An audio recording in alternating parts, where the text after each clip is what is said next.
Jaylen Brown goes off in a win in Brooklyn. He's playing at an all-NBA level. The Celtics get their first defense-only win of the season, a first defensive-fueled win of the season. We're going to talk about that.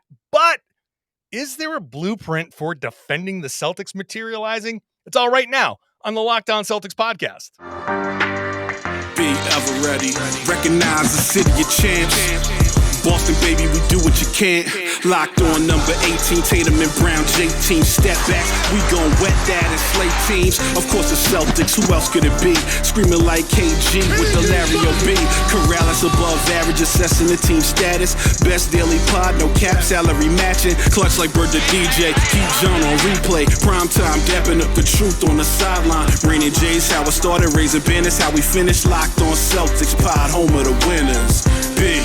Hey there, welcome back to the Locked On Celtics podcast, right here in the Locked On Podcast Network, where it is your team every day, and I'm here for you every day with a free, fresh podcast dropped directly to your device if you're a subscriber, so make sure you are subscribed wherever you get your podcasts, and the show is also on YouTube, especially subscribe there, because that's how I'm growing the audience, and I'm still trying to run up the score on the Locked On Lakers podcast, so, help me out if you're so inclined. I'm John Karalis, former professional basketball player, now cover the Celtics for Boston Sports Journal. I've also written a book called The Boston Celtics All-Time All-Stars. And today, I'm coming to you after the Boston Celtics 103-92 win over the Brooklyn Nets. And in a rarity for a post-game podcast, I got Tom Westerholm with me. Tom underscore post-game. That's it. Post_game. The post-game boys. The post_game. Jaylen Brown was, oh man. So Jaylen good tonight. Yeah. Right. Let's talk. So here's what I'll do. Here's how this thing's going to go. Later on in the third segment, I want to talk about the offense, which is taking a couple of steps back. And I posited on Boston Sports Journal, is there now a blueprint developing for defending the Boston Celtics? Not that there's one yet, but maybe something. So that's the third segment. Second segment, this was a defensive first win for the Celtics. We have not had one of those this year. We'll talk about that in its entirety in the second segment. First segment, Jaylen Brown, who 34 points, 50% shooting, 5 of 9 from 3, 9 of 11, 10 rebounds, 2 assists, 2 steals, 4 blocked shots. Jaylen Brown playing at an all-NBA level, especially over the last 2 years. I think he's all-NBA right now. If I'm picking 15 players, you can't tell me that you're picking 15 better players in the NBA right now than Jaylen Brown. You're saying it. Malcolm Brogdon's saying it. Everyone's yelling it. Like it's very funny to kind of see these cases building like this early in the season. But look, I mean, he's been great, right? Like he's averaging. I hope you're looking for your megaphone. I hope that's what you're. Well, I'll wait for the megaphone. I don't have it. Where'd it go? I teed you up perfectly for that one. I had it. I'm just so disappointed. All right, no, that's a tough hit. The podcast is over. I'm in a funk now. No, anyway, go ahead. So Jaylen, 31.6 points. He's like over the last 5 games. I mean, he's playing incredible. He's hitting threes. Got super hot in the first quarter.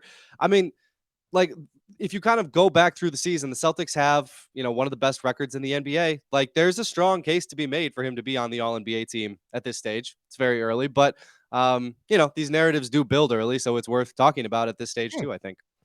Yeah. I mean, so Jayson Tatum is the MVP candidate, right? And look, I can already see the comments coming in because there is a segment of the population, the segment of Celtics fandom that doesn't feel like Jaylen Brown gets enough respect. And I'm certainly among those accused of not giving him enough respect. Okay, fine. That's people. It's different. People see things differently. Fine. I still think that saying Jaylen Brown is an all-NBA player is giving him proper respect. In understanding that Jayson Tatum has just risen above him to a certain degree. That's no disrespect. But the way he's playing right now, he's at that same level. He's at that same kind of production.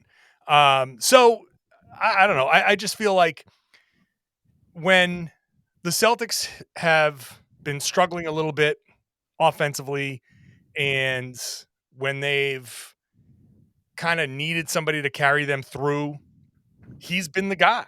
He's been, that's why you have these two guys. And this is why, by the way, as a nice appropriate backdrop for Brooklyn Nets and Barclays Center and Kevin Durant, this is why you say I didn't want to trade Jaylen Brown over the summer when he came up in the rumors, because this is what he's capable of. And he's like really hitting a stride now, where Kevin Durant was awesome in this game. He was, 31 points on 54% shooting, but Jaylen matched Kevin Durant in this game, shot for shot, matched him basically across the board, and played a much better defensive game. What more can we say other than just going into straight, like, we're flat out gushing about this guy? Well, I mean, and the thing is, if you watch the Nets and the way they play, like Durant obviously is so much of everything that they do offensively. Like they just, I mean, he has a lot on his shoulders, and I think Jaylen obviously has some less. With Tatum out there and the offense that the Celtics have put together, it's the Jaylen thing is interesting because like the Celtics' offense is so good with him. And you can look around like, okay, there's shooters all around him. He's got Tatum, but the Celtics offense is also this good largely because of him too. He's one of the two main reasons why it's good. So it's this kind of symbiotic argument, but he's 12th in the NBA in scoring. Like he's putting up the numbers that Yep. I tweeted out. He's from mid-range, he's shooting 54.5%, which is second among players shooting 3 or more mid-range shots per game, only to Durant. Durant's the only other guy who's he's at like 55 or something like that. Like, I mean, he's playing great. You talked about how valuable that mid-range shot is recently on one of these pods. Like, I mean, he's just been off the charts. So, he's Jaylen Brown again. Jaylen _ good, real good player. Jaylen is a very good player, and I thought this is one of his best defensive games. Obviously, yeah. The four blocks, the 2 steals, the steal in the fourth quarter, where Royce O'Neal so Tatum goes in for the layup, falls to the floor. They get the rebound. Royce O'Neal gets it and throws like a bad cross court pass, and Jaylen steals it and gets the layup. Which, if I remember right, you could only kind of see it on the NBC Sports broadcast, right? Like you could only the steal happened so fast. Am I remembering that right? That the steal happened so fast, you kind of like caught it at the end of the play. Yeah, I think so, because I don't remember that exactly, because I literally just watched the play again and on NBA Stats, and they showed the Nets broadcast, so I saw the full thing happening. Because in my last piece for Boston Sports Journal, which as we're recording this hasn't published quite yet, I talked about the defense only win, and I watched that play like a few times so I can describe it in full detail. That steal is so indicative of the difference in Jaylen Brown. Like, one of the criticisms of Jaylen Brown, we saw it earlier this season too. Sometimes when things aren't going his way, he kind of, I don't know, he lets plays linger in his head. I think he replays things in his head, and he certainly falls asleep on defense, and that's when you see the backdoor cuts. We know that happens every once in a while. It hasn't happened a lot, as much, certainly not as much as it used to. Yeah, every once in a while it happens, right? You can tell. But this is when things are going great and he's fully engaged. You can see, okay, so they got the rebound and Jaylen's kind of like jogging back, but I'm just kind of watching. I just kind of want to see what's going on. And as soon as Royce picks it up and has it like coming up, Jaylen is planted. He's like, gotcha. And he comes in and he makes that steal. That play, that awareness, that level of just being locked in, that was just the best of Jaylen Brown. Yeah, and I mean, I also thought he was obviously very disruptive. Like he and Tatum in particular were really good. I think, it's funny how like Tatum finishes with 9 turnovers, Durant finishes with 8, and you're kind of just like, all right, so the turnover battle, like those two guys got got attacked a lot. All right, you can just kind of cancel each other out. But I thought that, I mean, to your point, like I thought that was a really good thing Jaylen did. I thought he was pretty disruptive. He took on Durant a couple times. I mean, I think Durant was, he's Kevin Durant. He's very hard to slow Yes. down. But I do think that Jaylen did a nice job. I mean, that's one of the things that the Celtics guards are so good at. You look at all the best things about Derek White, about Marcus Smart. It's just like how kind of uncomfortable they make you. And I thought Jaylen did that pretty well tonight too. Since we're talking about the defense, let's transition into the Celtics' just overall defense. After the game, Jayson Tatum said it flat out. Defense won this game for us, no doubt about it. We'll talk about that in just a second. First, today's show is brought to you by Turo. Turo is the world's largest car-sharing marketplace, Turo. With Turo, you can book any car you want, wherever you want it, from a community of local hosts. You can browse a huge selection of vehicles for just about any occasion or budget across the US, UK, Canada, and Australia. You can book that spacious SUV or minivan for a family road trip. You can get a classic or luxury car for a special event, a birthday, or holiday. You can find affordable economy cars if you're on a budget and you just need to get from point A to point B. Test drive that new electric car that you've been looking at to see how it fits into your everyday life. Many Turo hosts can even deliver the car right to you. Every trip is backed by liability insurance. Terms and conditions apply. Exclusions also apply. Forget boring rental cars. Find your drive at Turo.com. Thanks for making Locked On Celtics your first listen every day. Make Locked On Sports Today your second listen every day. All the big stories from across the sports world, local hosts, local experts, insight like nowhere else. Find it wherever you found this podcast. You can also find it on YouTube. Let's bring Tom Westerholm back in here. Celtics held the Brooklyn Nets to a 95.8 offensive rating. 95.8 points per 100 possessions. If that was your season defensive rating, you'd lead the league by a mile. So for the first time this season, Tom, we can say the Celtics defense was the reason they won the game. Chase down blocks, getting back in transition. Sam Hauser. LeBron-like. LeBron-like, to quote one Jaylen Brown. Yeah. That was just wild, man. Jaylen getting a couple of chase down blocks. Like I said, Jaylen had 4. Al had 3. Yeah. 3. Mm-hmm. So they had, like I said, 9, 11 steals, both the second highest steal, second highest blocks for the Celtics this season. Just and obviously watching the game, there's a little bit of luck baked into that offensive rating. Some guys missed some shots that they could hit, but also Kevin Durant hit some shots that were just outrageously well defended, and he's just Kevin Durant. So I guess it all balances out. He hit one shot with Tatum and Brown all over him.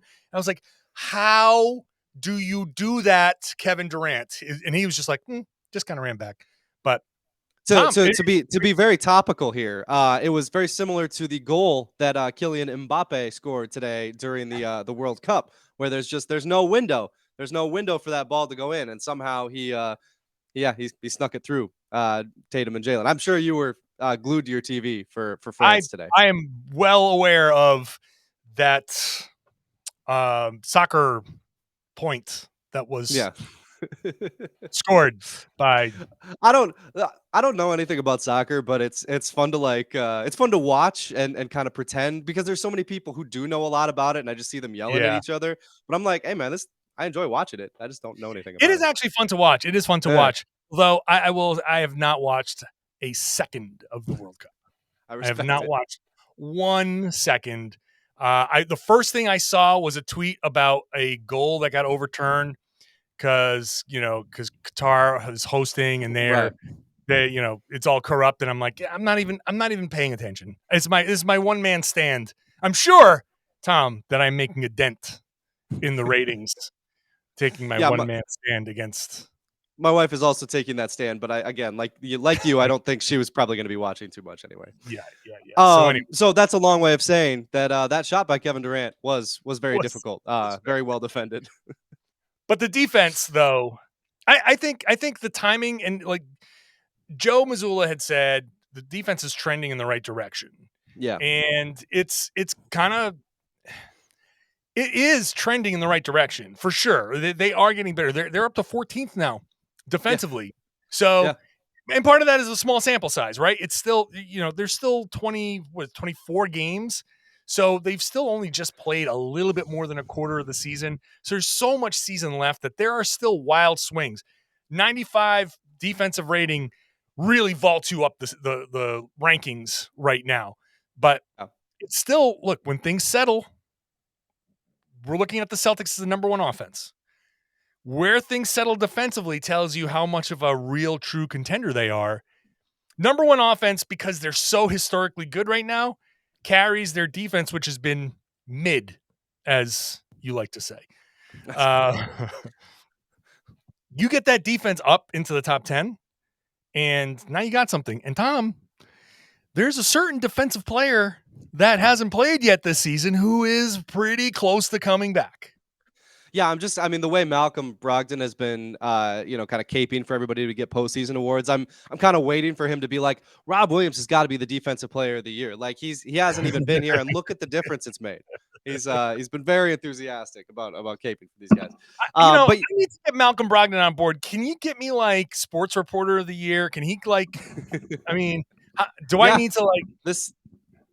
He's campaigning very well. I mean, he seems like a politician. So these campaigns he's putting together are very good. They do call him the president. So makes sense. It does. But yeah, look, I think one of the big things that we've talked about with the defense is that they need to be able to be good without Rob. Because so much of their defense last year was predicated on all the versatility and the switching. And then, obviously having that guy on the back line helps a lot, but a lot of stuff has to happen first. And all that stuff was happening last year. Now, I do think it's also worth noting, at this stage in the season last year, what was the Celtics point differential? And what did they end with? Because at this point, everybody was still ready to throw dirt on them. And, so I think big swings can happen in both directions, right? Would you be shocked if the Celtics finished with the second best offense because they dropped off a bit, but their defense rose so much that they still won, high 50s games or wherever they're headed? That wouldn't be too stunning. You could see that happening. So, it's obviously, I'm fascinated to see what happens with it because when Rob comes back, I do think that's going to make a big difference. And I'm curious, like we talked about, will the point differential come down a little bit because they're not swinging the ball around to shooters as much, or they're going inside a little bit more? I don't know. I'll be curious to see how it goes. Yeah, that there are certainly questions about how the offense will work with Rob. That's fair enough, but I still think, and to be clear, it could be great. We've talked about that too. The passing, the lobs, it could be fantastic. But, it could make it even better. But this team could be very scary. It's right. But defensively, even if the Celtics do take a step back offensively, like you were saying, defensively, if they're able to start holding teams down into the low 100s or below 100, this is still a team where if they take a step back, what are they putting up? 115, 110? Right. How much of a step back is regression to the mean? How much of a step back is that? Because look at tonight's game. Jaylen puts up 34, Tatum puts up 29. Okay, so you get 63 points between the two of them, but then you get what, 40 points from everybody else. That's right. That's a little too much. This is the worst of it, and they put up 103. So Grant didn't, 10 points. Al Horford didn't. He had that weird shot where the ball just slipped out of his hands or something. And Tatum referenced that post game. Tatum referenced that, that how slippery the ball was, and it was very funny because he was almost apologetic about it. He knew that people were going to be like, "Oh, you're making excuses," so he was like, "Not making excuses, but the ball was kind of slippery." Yeah. Yeah, right. He's he had to throw Al under the bus. He's look, even Al, Al's hands. Slipped out of Al's hands. You can't blame Al. Right. But the fact is, and this will lead us into the discussion in the offense. The fact is, I don't even expect that much regression from the offense because this is about as bad as the offense can look in general. And if the defense cranks up, this is the type of game you can win, and this is how you can win. 103-92. I mean, 92 is such a low number in today's NBA. Right, but this is it. Grinding out wins. And my last point here before I head to break, the ability to win in multiple ways. Grind out a win, defensive win, check mark. Shootout win, check mark. They can do that. Dominant win, check mark. Like that's part of what makes a championship team. If you can only win games one way, you're a great team, but but if you can say, okay, it's like an MMA fighter. Can I knock you out? Can I take you to the ground and make you submit? If you can do all of those things, then you're not going to lose a whole lot of, great many fights. You're going to win many more fights because you'll be like, doesn't matter. Ground and pound, stand, face up. Like it's the Celtics can do all that. Yep. We'll talk about the offense in just a second. First, today's show is also brought to you by BetOnline, your number one source for all of your sports betting info, stats, news, and analysis. I'm very curious when BetOnline gets their new MVP odds, where Jaylen Brown is going to fall in that because he's climbing up the MVP ladder. So I'm going to go to BetOnline and just check those numbers in a couple of days when those update. You can get the latest odds and trends for every professional and amateur league that's out there. Obviously, basketball, football. People are betting on the World Cup like crazy, I'm sure. But there's also esports and all the other stuff. It's all there at betonline.net. They've also got podcasts. We know you love podcasts, so you can check those out there at BetOnline as well. It's the fastest and easiest way to get your betting fix. Head on over to the website today. Use your mobile device. BetOnline, where the game starts. Please gamble responsibly. So, Tom, the Celtics, they got their 34 points from Jaylen Brown. Jayson Tatum looked off, and he still had 29 points. I looked up and was like, where did he have? I was expecting to see like 40% shooting. Yeah. The 9 turnovers made sense, Yes. but 29 points. Seeing him over 50% when you looked in like the second half was just like, huh. What? Okay. Huh. Yeah. Okay, right. Yep. 3 of 6 from 3, 6 of 6 from the line, 11 rebounds, 4 steals, and assists. Like, okay, I'd like to see the assist numbers go up. Oh, 9 turnovers. Okay, that's where it all went south.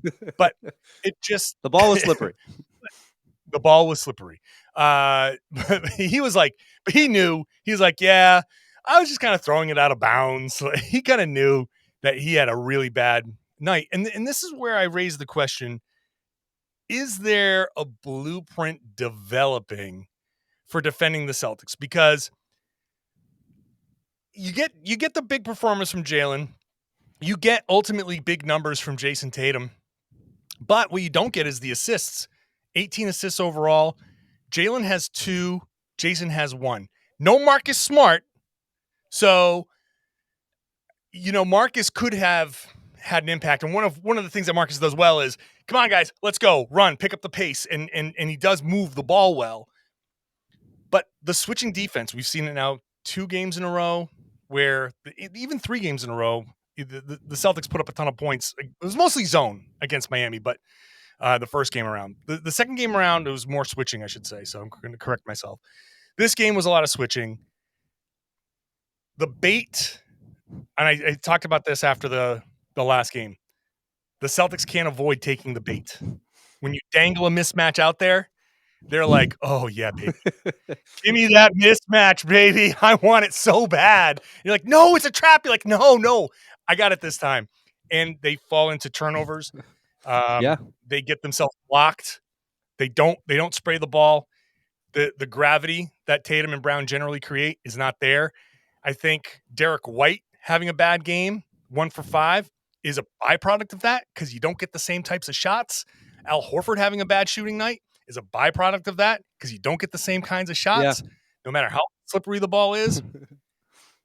The Celtics' biggest challenge right now, Joe Mazzulla's biggest challenge right now is, if I'm an opposing coach, I say, okay, we're going to switch as much as we can against the Celtics and dare them to not go ISO. And Joe has to figure out how to get in their ears and be like, look at what your ISO is doing. Look at what your mismatch hunting is doing. because you're costing Al, you're costing Derek, and you're turning the ball over a bunch? Yeah. Is there a blueprint? So it's a good question. I mean, the counter to that is much more Celtics friendly is that okay, so your best option as a as a defense against Jayson Tatum is to offer him a bad mismatch for you. Like, like yeah, there's I see where there's you're some going. positives for that Yeah. if you're the Celtics. Totally. And I do think, and I think the other thing to consider with that is I would be curious to know, like, is like, okay, so the Celtics get sucked into one of these mismatch games. Huh, weird. The defense now, now all of a sudden the other team only scored 92 points. Now the other team's offensive rating was 95.8. Is it easier to play defense in some of these games where the ball's not whipping around so much? I don't know. I don't know that we've got enough kind of evidence of that one way or the other. But yeah, I mean, look, I think it's a good point by you. I do think that there is a yeah, I think that's solid. No argument here. Well, okay, so you're offering the mismatch, Yeah. but like I said, you're offering the mouse cheese, Yeah. and Yeah. that's the thing. You're offering the cheese, and Tatum and Brown And if are you've ever had very mice, it's not you don't catch them 100% of the time. That seems no right. No, I'm saying sometimes they eat the cheese, and the they trap just just get the doesn't work. cheese. Yeah. Right. So yeah. Sometimes if you've gone fishing, I've had plenty of times where I pull that hook, like man. Yep. But if you know what you're doing, and look, Brooklyn does it because they have to, and Miami did it because they have to, and I wonder how much of a problem it really is going to be against like Milwaukee, because Right. Milwaukee's not going to switch. There are teams that are great they're not going to switch, but if you say, I don't know, if you're Budenholzer, maybe not. Maybe Budenholzer's not a great example because he's very much a we do what we do kind of coach, and you got to beat us doing what we do.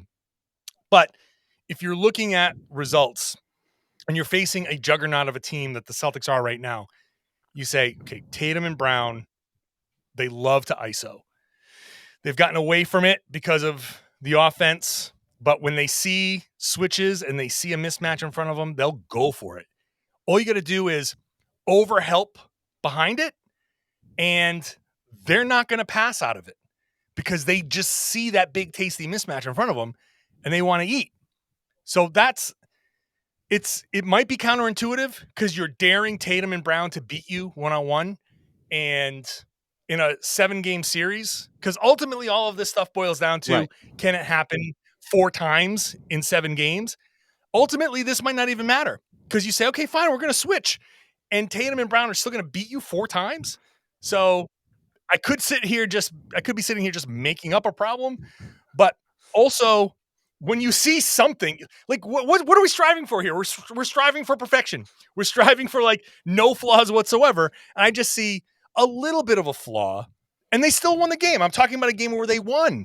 For sure. So, But I do think, and the last time they lost in overtime, so they still almost won that game too. yeah, for sure. I think it's a very reasonable point because I mean, think about what we just saw with the Heat. They went 1-1 against them, right? Like this team is not infallible. If you go 1-1 against a team in a playoff series, that's a real playoff series. And what if you're Hey, and they took one at home. They took one in Boston. Right, exactly. And what if your 3-point shot deserts you some night? And so what happens then? Like, how does the offense look then? Are you going to go for the cheese every single time? Because I mean, in a team like Miami, the thing we know about them is that they can force turnovers against the Celtics, and that happened again tonight against the Nets. Like 9 for Tatum. Like, I think And what happened in the playoffs? What happened in the finals? What happened? Why did they lose? Why did they almost lose in to the finals? Heat? Yeah, Right, yeah. right. So it's reasonable. it's Yeah. not. And I'm hoping that my tone, my kind of like upbeat tone, is relaying to everybody that I'm not sitting here going like concerned. I'm not sitting here going, okay, guys, you're really screwing this up. You got to fix this or else you're screwed. Like, no, Right, no. I'm not trying to be like, I'm like, this is a team that's off to like, they're the best team in the NBA. Yeah. They still, despite the past 2 games, have the best offense in the league and still measures up as I'll have to look at the numbers again, but the best in measured NBA history. So it's still there, but whenever you see something not work as well as it has been. And I'll give Joe Mazzulla, a nod here. He said after the game, our offense has been so good that the expectations are now high. Like if the offense wasn't as good as it's been, we would sit there and be like, wow, they managed to score 103 points after all of this. So perspective is necessary for sure. Yeah. But all we have is the bar that was set through my roof. Sorry. So you're not at Barclays? Is that? Yes, this dude, or this guy right here, if you're watching on YouTube, has been standing perfectly still for 30 minutes and 17 seconds. It seemed real to me, for sure. I mean, he's just watching. I don't know. Let me move out of the way. Whatever is happening back there. No, before the show started, I found an old picture. I was like, okay, yeah, this guy. That looks. Try to make it appropriate. Try to make it a little fun. I like it. Thank you. But anyway, it's not a big problem. But you see there and you go, oh, huh. 2 games in a row, they switched a ton, and the Celtics turned it over a bunch. Their stars turned it over a bunch, and you see Jayson Tatum like running directly into players, just running square into their chests and turning it over. Like that's where's the MVP guy? What are you doing? What is this? And so, yeah, you just want to see you want to get back to the 130 point team. Yeah. Where's that guy? Where are those guys? Yep. And so, and the sample size this season says that those guys are coming back. Like you said, I like 100%. That's 100% it. But yeah, you're right. When you see something a little different, you kind of just, I don't know, you want to poke at it a little bit. Yeah, sure. And they're going to look, they go to Toronto next, back to back in Toronto. So they won't have Al Horford. Right. Marcus Smart will be back probably. Maybe. I don't know. They're saying he's day to day, but it feels like one of those like. Yeah, I'm going to guess he's back. I'm going to guess he's back. Yeah, and I mean that's another thing that we didn't talk about tonight. Like offensively, they didn't have the guy who's been kind of leading them this whole time. Yeah, that's fair. That's fair. That Marcus took that fall and wasn't like 100% himself and missed this game. So it could simply be get Marcus back in there a little healthier, and he'll help move the ball better. Mm-hmm. Great, that would be great. But we'll see. Again, Toronto's a big switchy team. They play funky defenses. So we'll see. Back to back, can they go out there and kind of fix some of these problems? The answer, after all of this blah blah blahing, the answer is very simple. Just don't bite on the fakes.